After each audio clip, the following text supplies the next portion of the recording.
কোনো চুক্তি না হওয়া পর্যন্ত ইরানের উপর মার্কিন নৌ অবরোধ অব্যাহত থাকবে বলে হুঁশিয়ারি দিয়েছেন মার্কিন প্রেসিডেন্ট ডোনাল্ড ট্রাম্প। তারই প্রেক্ষিতে পাল্টা হুঁশিয়ারি দিয়েছেন ইরানের সংসদের স্পিকার মোহাম্মদ বাঘের গালিবাফ। তিনি জানান, ইরান সম্পর্কে মার্কিন প্রেসিডেন্ট ডোনাল্ড ট্রাম্পের করা সাম্প্রতিক দাবি মিথ্যা এবং তিনি সতর্ক করে দিয়েছেন যে ইরানের বন্দরগুলোতে মার্কিন অবরোধ অব্যাহত থাকলে হরমুজ প্রণালী খোলা থাকবে না।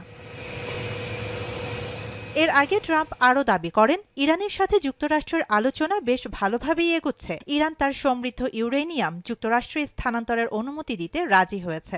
শিগগিরই একটি চুক্তি স্বাক্ষরিত হবে, তবে এর প্রেক্ষিতে ইরানের সাথে কোনো অর্থনৈতিক লেনদেন হবে না। ট্রাম্প জানান, চুক্তি সই হওয়া মাত্রই ইরানের ওপর থেকে সব ধরনের অর্থনৈতিক অবরোধ তুলে নেওয়া হবে। তবে মার্কিন সামরিক বাহিনী জানিয়েছে, বর্তমানে অন্তত ২১টি জাহাজ ইরানের বন্দর অবরোধ মেনে চলছে।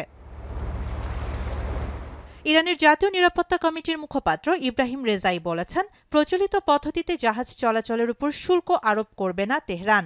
তিনি আরও যোগ করেন, শুধু ইরানি কর্তৃপক্ষের সাথে সমন্বয়ের মাধ্যমেই এই জলপথ দিয়ে চলাচল করা যাবে।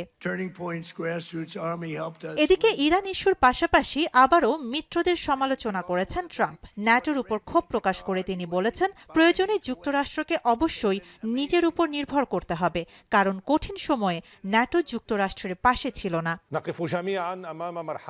এদিকে লেবানন ইসরায়েলের মধ্যকার চলমান সাময়িক যুদ্ধবিরতির দ্বিতীয় দিন চলছে আজ। এর আগে যুদ্ধবিরতি আনুষ্ঠানিকভাবে কার্যকরের ১ ঘণ্টার মধ্যেই তার লঙ্ঘনের অভিযোগ তুলে লেবাননের সেনাবাহিনী। তাদের দাবি, দেশটির বেশ কয়েকটি গ্রামে গোলাবর্ষণ ও হামলার পাশাপাশি ব্যাপক সামরিক তৎপরতা চালিয়েছে ইসরায়েল।